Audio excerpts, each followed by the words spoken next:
The threat was made, and the punch was thrown. As pro heroes, the boys have a protocol for this.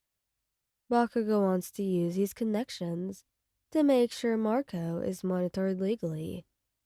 Kirishima wants to go to the police with you to file a formal restraining order. How do you feel about your boyfriends using their hero status to ensure that that guy never enters your zip code again? The phone buzzes against your nightstand at 12:47 a.m., and you already know something's wrong before you even see the name lighting up the screen. Marco, your stomach drops the way it always did. That specific, learned dread that lived in your chest for 2 years. You thought you'd gotten rid of it. You thought a lot of things. You stared at the name for 3 full rings before picking up, telling yourself it's just to get it over with. Hello? Come downstairs. His voice is flat, controlled. That's always been the scarier version of him. Not when he yelled, but when he got quiet like this. Quiet meant calculated. I'm outside your building. You sit up slowly, the blanket pulling at your waist. Marco, it's almost 1 in the morning. I'm not. Come downstairs. He repeats. Or else. The line goes dead. You sit there in the dark with your phone in both hands, the screen fading to black. Or else.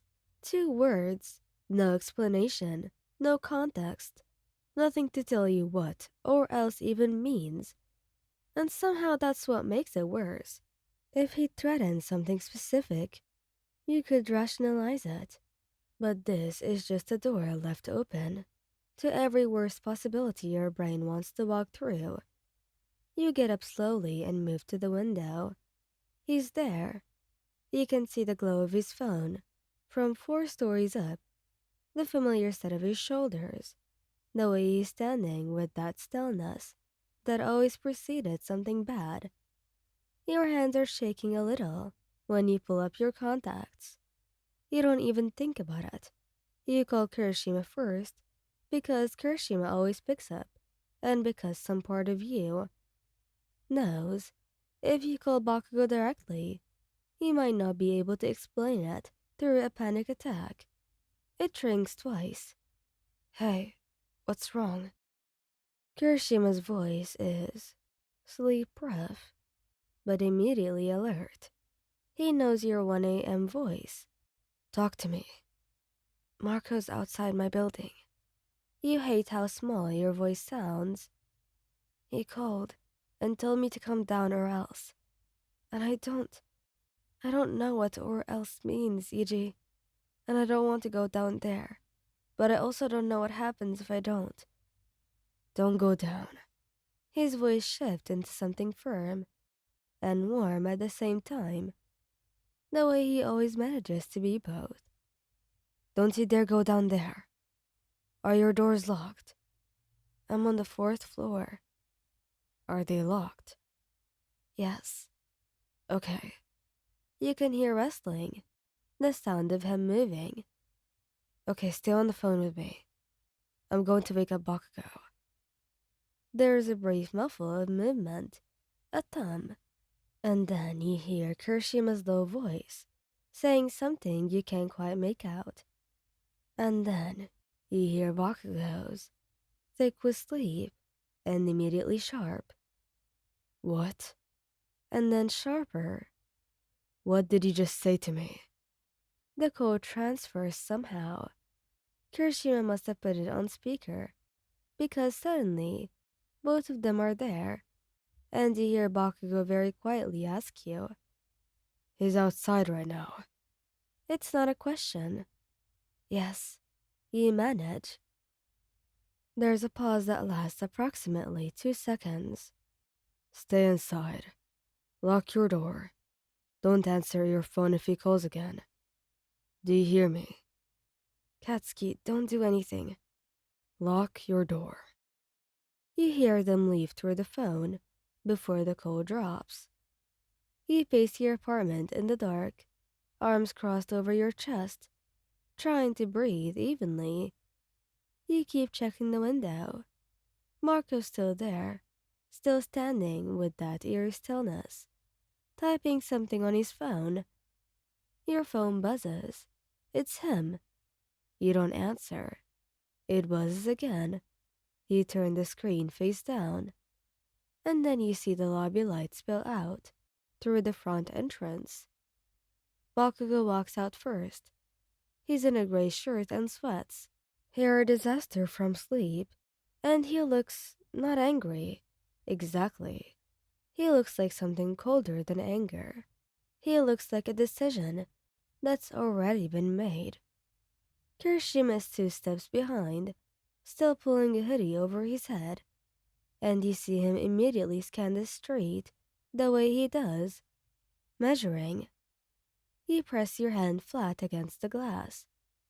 You can't hear anything, obviously, from 4 floors up, but you can see the moment Marco notices them, the shift in his posture. He'd been expecting you, small and alone, at 1 a.m., and instead, he got this. You watch him say something, the same controlled expression on his face, and you watch Bakugo stop about 3 feet away and just look at him, with an expression that somehow communicates an entire thesis. Kirishima steps forward slightly, angling himself, not aggressive but positioned. He says something. Marco responds. Whatever it is, makes Bakugo's jaw tighten, and you see him take one measured step forward and say something that makes Marco go very still. You don't know what was said. You don't need to. Kirishima looks up at your window and raises his hand, telling you to go inside, and you do so. They're at your door in 4 minutes. You open it before they knock, and Kirishima pulls you in immediately. He's gone, Kirishima says quietly. He's not coming back tonight. How do you know that? Because Katsuki told him what happens if he does. You pull back and look at Bakugo. There is a small red mark at the edge of his jaw that definitely wasn't there when they left. Katsuki, did you? He swung first. Kirishima offers. Ijiro. He swung first. Bakugo repeats, no apology in his voice. He finally looks at you directly. Are you okay? You look at him for a moment, at both of them. Yeah, I am. Bakugo pushes off the door frame, moves past you into your apartment, like he lives there, which honestly, he practically does, and drops onto your couch. Good. Then go to sleep, both of you. Kirishima catches your eye and grins, soft and quiet, and mouths. He was scared. You don't say anything. You just close the door, lock it, and go sit between them on the couch, where it's warm, and nothing in the dark can touch you. Thank you guys for listening. I hope you like this video. Please don't forget to subscribe, like, and share. And goodbye.